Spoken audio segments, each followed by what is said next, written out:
What's up, world? It's your girl, Miss Jerry. I have a story I've been wanting to share with y'all, and I finally had some time to make this video. So it's a little cold out here. Don't mind me, I'm just bundled up. Recently, as I was on the campaign trail sitting at one of the polls, an older white male told me, as we were just having a conversation about what's going on in the world, well, I don't believe anything in those Epstein files. They're all AI. So I took a step back and I practiced the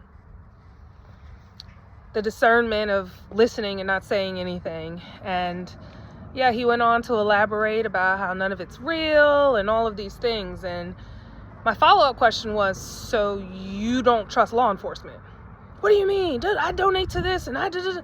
Well, the police reports in the files from years, the FBI reports in the files from years, all indicate that law enforcement had this information. So you're telling me that you don't trust law enforcement. That's not what I said, and that's why you can't talk to these Democrats, and da-da-da-da-da-da-da. And then from there, I just realized we need more context on these conversations about protecting children, because in the beginning my platform was different. By the end of my listening tour, part 1, part 2 is loading, I realized how important protecting children was on my platform.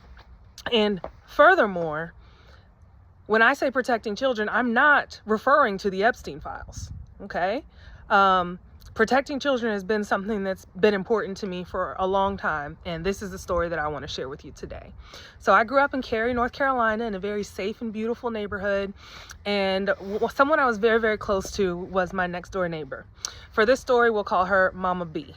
So, you know, we would always be outside playing, like how I wish was happening more these days, but, you know, the whole neighborhood would be outside, the parents would be in and out, you know, maybe someone's on the grill, they would let somebody else use their grill while the fire was, like, all those things were happening in this neighborhood that I grew up in. So Mama B and I, we got very close, and we talked about a lot of different things, and she would talk to me, you know, not like I was a child, but really like I really felt like we were friends, even though she would have to get after me sometimes. But anyway, we're outside and all the kids are playing, and I'm over here sitting with Mama B, who, by the way, gorgeous redhead, just beautiful woman. And so we got this little black girl, this beautiful redhead, and we're standing around just looking, just a regular day. And I look over and I see a car parked where I usually have never seen a car parked before. And so I asked her, I was like, what's that car doing over there? And I mean, I'm 8, 9, and she's probably mid-30s at that point. She's like, I don't know. Should we go ask them? And I'm like, yeah, we should go ask them what that car is doing sitting in our neighborhood that we play in every afternoon in a discreet location, unmarked. So we walk up on the car, and, you know, the guy sitting in the car looks shocked, you know.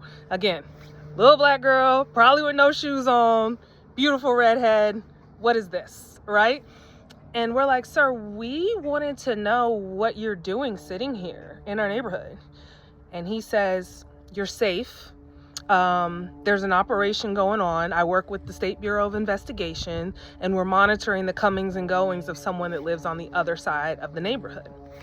And so I look at her, she looks at me, she says, okay, and we walk away.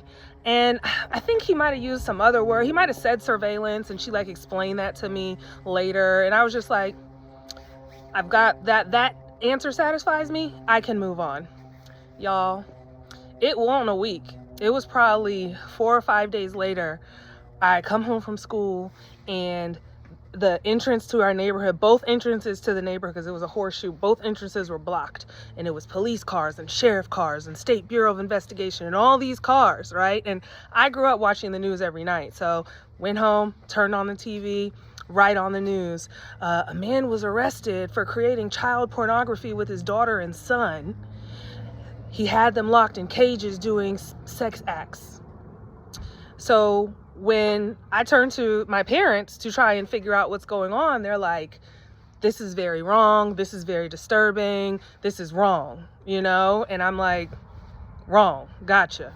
And so, as you know, I've always been an ear hustler, so I was listening to other people in the neighborhood talk about things, and they started talking about the wife, all right, and how the wife had basically made statements that the man had said if she reported him, he would kill her. And the reason the authorities were able to find this man is because he had his daughter and son doing these sex acts in their school uniforms. So the investigators superimposed the school uniform, went to the school, saved the children, and that's when the mother said that her life was being threatened.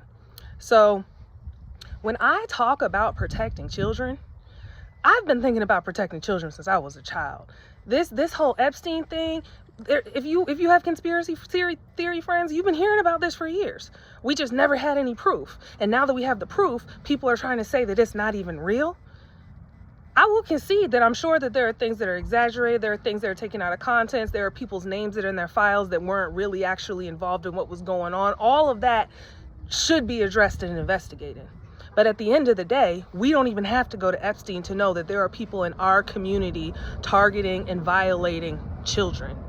And until we do something about it, we're going to continue. I think Frederick Douglass said it's easier to build strong men than repair broken children, or however the quote went. But we have to do something to protect our children. And it's at the top of my agenda.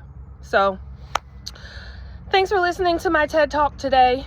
And please protect children.